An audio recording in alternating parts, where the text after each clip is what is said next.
here I must say that the Prime Minister has let the country down. He has betrayed the country.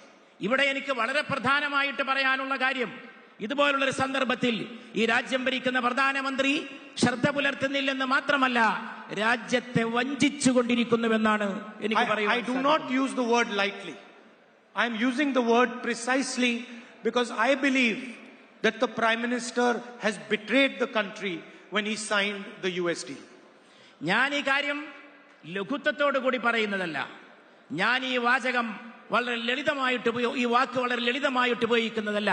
അമേരിക്കയുമായിട്ട് കരാർ ഒപ്പിട്ടപ്പോൾ പ്രധാനമന്ത്രി രാജ്യത്തെ വഞ്ചിച്ചുവെന്ന് വ്യക്തമായും സ്ഫുടമായും പറയാനാണ് ഞാൻ. And the result is going to be borne by the people of our country, by our farmers, by our small and medium business owners, by our workers.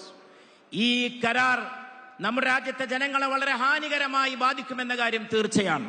നമ്മുടെ കർഷകരെ, നമ്മുടെ ചെറുകിട കച്ചവടക്കാരെ, നമ്മുടെ സമൂഹത്തെ ഒന്നടങ്കം നമ്മുടെ ജനങ്ങളെ വളരെ ഹാനികരമായി ബാധിക്കുന്ന ഒരു കരാറിലാണ് രാജ്യം ഭരിക്കുന്നവർ ഒപ്പിട്ടിട്ടുള്ളത്. No Prime Minister before him has opened agriculture to American agriculture.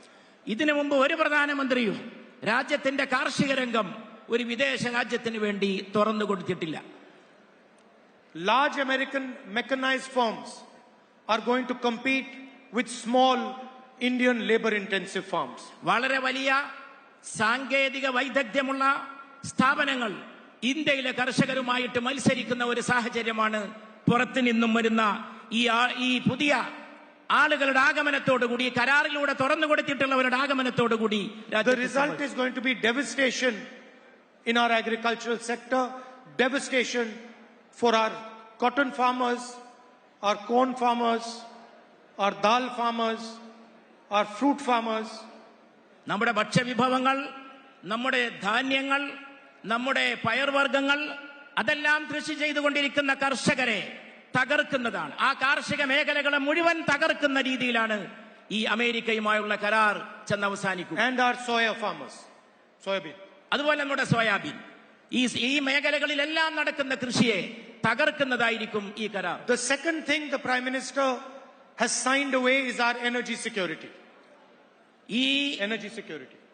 ഊർജ സുരക്ഷ ആ പ്രധാനപ്പെട്ട മേഖലയാണ്, വളരെ സങ്കീർണമായിട്ടുള്ള പ്രധാനപ്പെട്ട മേഖലയാണ് ഇതിലൂടെ പ്രധാനമന്ത്രി വിദേശ ശക്തികൾക്ക് വേണ്ടി തുറന്നു കൊടുത്തിട്ടുള്ളത്. Imagine that the Prime Minister of India has committed to President Trump that India will only buy oil from who America wants it to buy oil. America പറയുന്നവർക്കും അവർ ഇഷ്ടപ്പെടുന്നവർക്കും ഏത് രാജ്യമാണോ അവിടെ നിന്ന് മാത്രമേ എണ്ണ വാങ്ങൂ എന്ന് ഇന്ത്യയുടെ പ്രധാനമന്ത്രി അമേരിക്കയുമായി പറഞ്ഞുറപ്പിച്ചിട്ടുണ്ടോ എന്ന രംഗം ഒന്ന് ഭാവനയിൽ സങ്കല്പിച്ചു. Imagine that a country as powerful as ours has to take permission from the United States if it wants to buy oil from Russia. റഷ്യയിൽ നിന്ന് ഓയിൽ വാങ്ങാൻ വേണ്ടി അമേരിക്കയുടെ സമ്മതത്തിന് വേണ്ടി ഇന്ത്യ കാത്തു നിൽക്കേണ്ടി വരുന്ന ഒരു സാഹചര്യം വരുമോ എന്നൊന്ന് സങ്കല്പിച്ചു നോക്കൂ. The third thing that President Trump has extracted from the Prime Minister is Indian data. ട്രംപുമായി ഒപ്പിട്ടുള്ള കരാറിൽ വളരെ പ്രധാനപ്പെട്ട മറ്റൊരു മേഖല എന്ന് പറയുന്നത് തീർത്തും രഹസ്യമായിട്ടുള്ള ഡാറ്റ വിവരങ്ങളെ ബന്ധപ്പെട്ടിട്ടുള്ളതാണ്. The most valuable asset that India has is the data that we produce. ഇന്ത്യയുടെ ഏറ്റവും വിലപ്പെട്ട സമ്പത്ത് എന്ന് പറയുന്നത് അത് ഉൽപ്പാദിപ്പിക്കുന്ന ഡാറ്റയാണ്, ഡാറ്റയുമായി സംബന്ധിച്ചിട്ടുള്ള വിവരശേഖരമാണ്. Any talk about AI has to be based on data. നിർമ്മിത ബുദ്ധിയുമായിട്ട് ബന്ധപ്പെട്ട ഏത് പ്രവർത്തനവും ഏത് പ്രക്രിയയും ഈ ഡാറ്റയെ ബന്ധപ്പെടുത്തിക്കൊണ്ട് മാത്രമേ രൂപകൽപ്പന ചെയ്യാൻ സാധിക്കൂ. And our 1.4 billion people produce the largest amount of data on the planet. നമ്മളാകട്ടെ ലോകത്ത് ഏറ്റവും കൂടുതൽ ഡാറ്റ വിവരശേഖരം ഉൽപ്പാദിപ്പിക്കുന്ന രാജ്യമാണ്. This includes medical data, it includes data on movement of people, it includes communication data.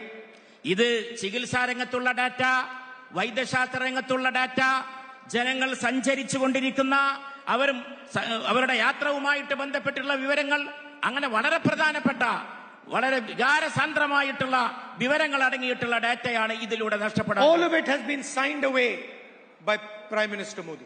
ഇതെല്ലാം പ്രധാനമന്ത്രി മോദി ഒപ്പിട്ട് വിദേശ ശക്തികൾക്ക് വേണ്ടി അടിയറവ് പറഞ്ഞു വെച്ചു കൊടുത്തിരിക്കുകയാണ്.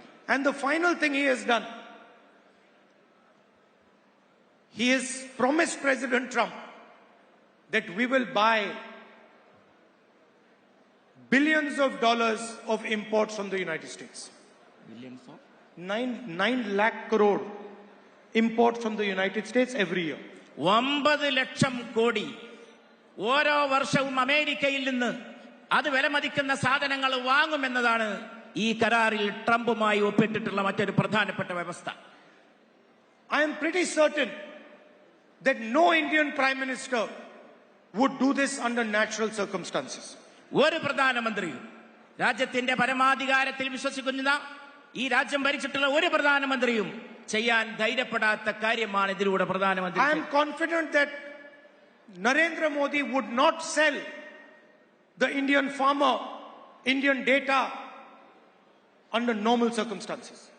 വളരെ പ്രധാനപ്പെട്ട സാഹചര്യങ്ങൾ ഇതിലൂടെ ഉരുത്തിരിയുന്നു മാത്രമല്ല, ഇതിലൂടെ രാജ്യത്തെ കർഷക സംവിധാനത്തെ, രാജ്യത്തെ വിവരശേഖരത്തെ പ്രധാനമന്ത്രി വിൽക്കുകയാണ് ചെയ്തത് എന്നിവിടെ ഉന്നയിക്കുവാൻ ഞാൻ ആഗ്രഹിക്കുകയാണ്. The only reason the Prime Minister has done this deal is because the Prime Minister of India has been compromised.